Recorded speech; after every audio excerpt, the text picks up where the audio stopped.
j'espère que vous allez bien, j'espère que vous passez un bon mois de Ramadan. Bienvenue aux nouvelles personnes qui nous ont rejoints sur ma chaîne. Pour la petite présentation, moi c'est Wafa et je suis une grande passionnée de cuisine. Du coup, à l'approche du Eid, j'ai décidé de vous faire une mini-série en fait de petites vidéos dans lesquelles je vais vous présenter plusieurs recettes de gâteaux du Eid. J'espère vraiment que ce nouveau concept vous plaira. Aujourd'hui, du coup, je vais vous partager la recette des baklava turcs. Donc en fait, c'est des baklava roulés. Moi, j'ai décidé de les faire avec de la poudre de noisette, mais vous pourrez très bien les reproduire avec de la poudre de pistache, d'amande ou même de cacahuètes. C'est vraiment selon vos goûts. Avant de commencer à vous dévoiler tous mes secrets, je vous invite à vous abonner à ma chaîne si ce n'est pas encore fait. Je vous invite également à me rejoindre sur Instagram et sur Snapchat. Je vous dis à vos tabliers, prêts, c'est parti! Alors pour cette recette, on aura besoin de poudre de fruits secs. Moi, j'ai choisi de la noisette, mais vous pouvez très bien mettre de la poudre d'amande, de la poudre de pistache ou même de la poudre de cacahuète. Vous pouvez aussi faire un mix, faire par exemple moitié amande, moitié noisette, ça peut être super bon aussi. On aura besoin également de sucre glace, de beurre qu'on va venir faire fondre et de pâte phyllo. Alors en France, ça s'appelle la pâte phyllo. Ici, ça s'appelle les feuilles de yufka. Donc c'est écrit normalement dessus, ce sera écrit baklava et börek. Donc ça, vous pourrez retrouver cet ingrédient-là en épicerie turque par exemple. Et on va avoir également besoin d'eau, de sucre et de citron pour faire le sirop. Pour le sirop, on va mettre un verre de sucre avec 2 verres d'eau.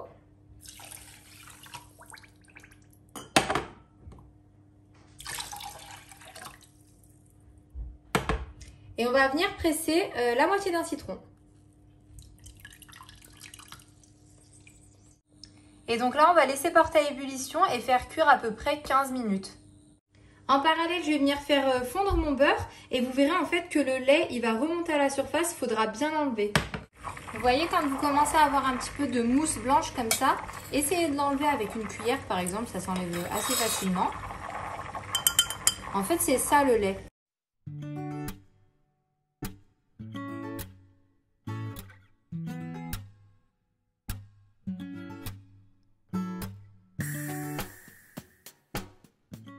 Donc là, je vais venir mélanger le sucre glace à ma poudre de noisette.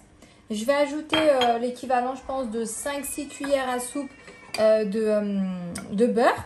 Ce sera juste pour humidifier en fait notre poudre. Faut pas que ça devienne une pâte.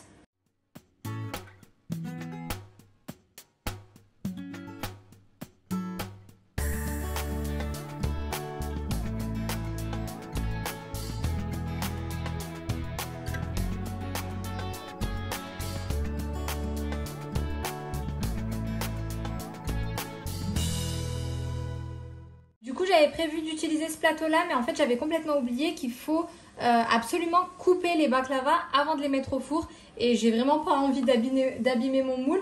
Du coup, j'ai sorti celui-ci. Donc, utilisez bien un moule soit en verre, soit en métal, mais du coup, pas en silicone parce que vous risquez de l'abîmer en découpant.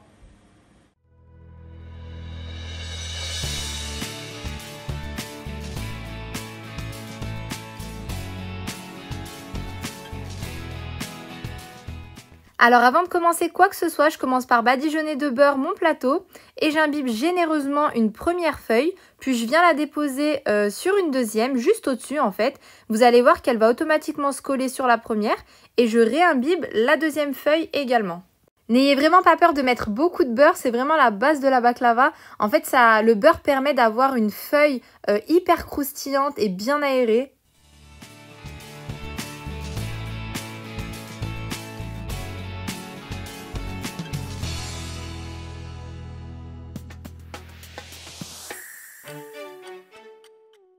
Et donc une fois nos 2 feuilles badigeonnées de beurre, je viens replier sur le bâton environ 5 cm de feuilles et je saupoudre de notre mélange noisette et sucre glace. J'enroule vraiment tout doucement en faisant bien attention à ne pas déchirer mes feuilles et en badigeonnant de beurre pour me faciliter le fronçage.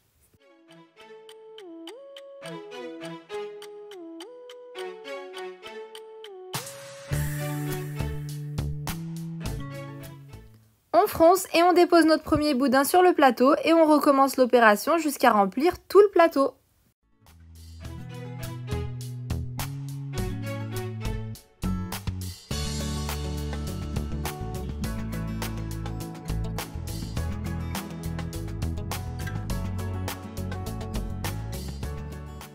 Je vous montre une deuxième fois sous un autre angle. Il faut savoir que c'est assez simple à faire.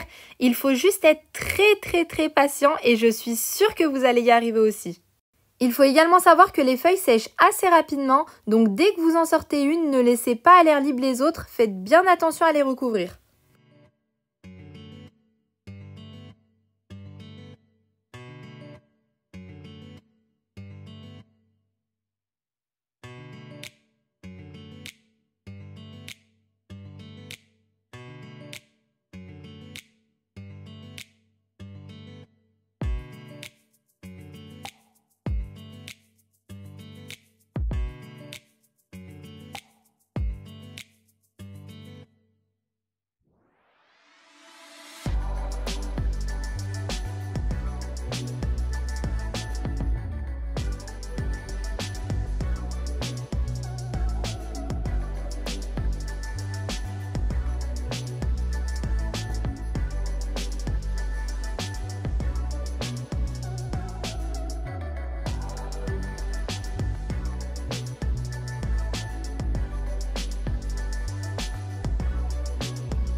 Dès que j'ai terminé de remplir mon plateau, je mets encore du beurre.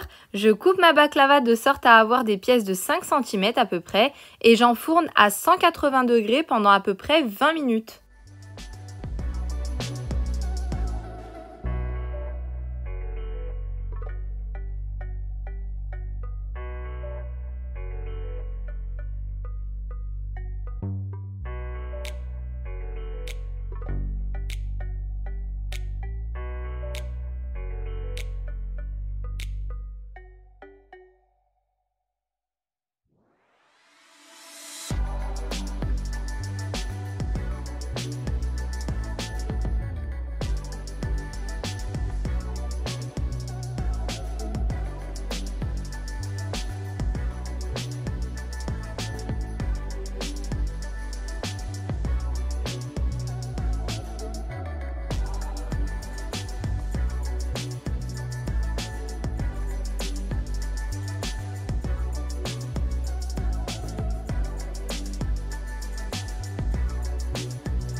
À la sortie du four, je verse directement le sirop qu'on a fait en début de vidéo. Il a bien eu le temps de refroidir et en fait on le verse directement sur les baklavas bien chaudes. Et enfin pour la décoration, faites-vous plaisir, mettez vraiment ce que vous voulez. Moi j'ai mis un petit peu de poudre de pistache et des pétales de fleurs séchées comestibles.